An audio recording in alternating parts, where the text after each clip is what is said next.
Hi guys, আজ একটা tablet নিয়ে চলে এলাম ভিটামিন বি কমপ্লেক্স। যাদের শরীর দুর্বল এবং সেক্সের প্রবলেম এবং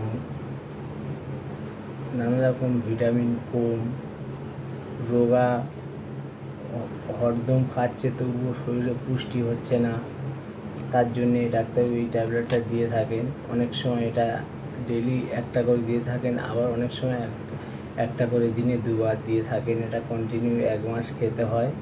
এটা ভিটামিন বি কমপ্লেক্স, যে কেউ খেতে পারে, এর কোনো সাইড এফেক্ট নেই। এটা কন্টিনিউ 1 মাস খেতে হয়। যাদের প্রবলেম আছে, ভিটামিন শরীরে কম আছে এবং ব্লাড কম আছে, এর মধ্যে জিঙ্ক আছে, এই ট্যাবলেটটা আপনারা ইউজ করতে পারেন। একটা করে দিনে দুবার, 18 বছরের ওপর থেকে যে কেউ খেতে পারেন। এটা কোনো সাইড এফেক্ট নেই। আপনারা দয়া করে আমার চ্যানেলটাকে সাবস্ক্রাইব করে দেবেন।